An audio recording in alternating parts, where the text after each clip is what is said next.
in continuing on with our discussion on evolutionary game theory. In this video, we'll discuss network games. The workings of evolution are typically told as a story of competition and the classical conception of the survival of the fittest. But in reality, evolution is as much about cooperation as competition. A unicellular organism may have survived the course of history largely based upon its capacity to fight for resources with other unicellular organisms and its struggle with its environment. But the cells in a multicellular organism have survived based upon their capacity for cooperation. They form part of large systems of coordination, and they are selected for based upon their capacity to interoperate with other elements within large networks that contribute to the workings of the whole organism. Likewise, in a ghetto full of gangsters, it might be your capacity to look out for your own skin that will enable you to get ahead. But at the other end of town, where people earn their living as part of large complex organizations, it is primarily their capacity to interoperate with others and form part of these large organizations that determines their payoff in the end. You form part of a large cooperative organization, which is really what is supporting you and determining your payoff. In such an event, one needs to be able to interoperate with others effectively, to be of value to the organization and thus succeed in the overall game. The idea is that evolution creates networks of cooperation which are able to intercept resources more effectively because of the coordinated effort. People's capacity to survive within such systems is then based upon their capacity for cooperation instead of competition, as it might be if they were outside of these networks of cooperation, in the jungle so to speak. Thus what we do, our choices of strategy, and the payoff for cooperation or defection in the real world depends hugely on the context outside of the immediate game, and this context can be understood as a network of agents interacting. When we form part of networks of coordination and cooperation, our payoffs come to depend largely on what others around us are doing. I want to buy a certain computer operating system, but the payoff of doing that will depend on what operating system my colleagues are using. Or people want to learn a new language only if the other people around them also speak that language. Thus, the payoffs to the game are being determined by the network of connections. A key factor in the evolution of cooperation is spatial distribution. If you can get cooperators to cluster together in a social space, cooperation can evolve. In research conducted by Christakis and Fowler, they have shown that our experience of the world depends greatly on where we find ourselves within the social networks around us. Particular studies have found that networks influence a surprising variety of lifestyle and health factors, such as how prone you are to obesity, smoking cessation, and even happiness.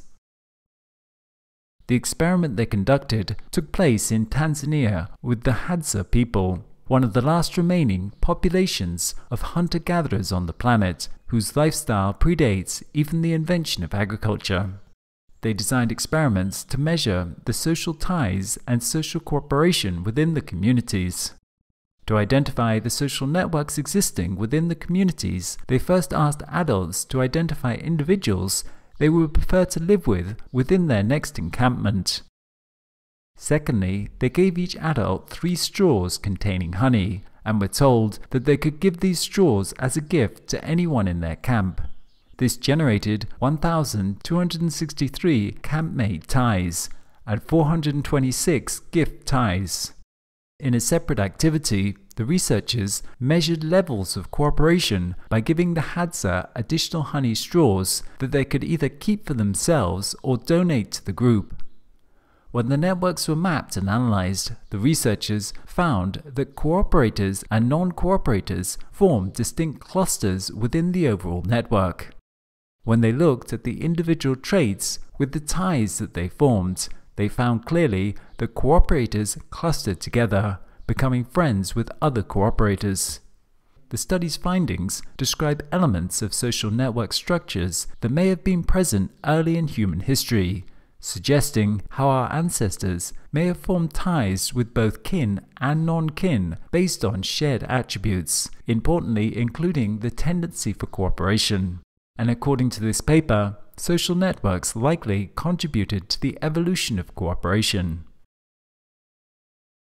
The emerging combination of network theory and game theory offers us an approach to looking at such situations. The idea is that there are different individuals making choices, and they're on a network where people care about the actions of their neighbors.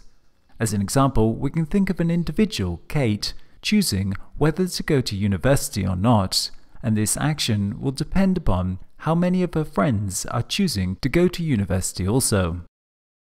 So the payoff for the individual will depend on how much she likes the idea of going to university as an individual, but also how many of her friends choose to go and how many friends she has. So in this network game, the individual might have a threshold. Say Kate will only go to university if at least 2 of her friends are also going, and we assume her friends also have the same threshold. This is an example of what's called a strategic complements game, meaning that the more of one's neighbors that take an action, the more attractive it becomes for one to also take that action. But we can also have the inverse, what we call games of strategic substitution, where the more of one's neighbors that take the action, the less attractive it is for you. As an example, we might take Billy, who is thinking of buying a car.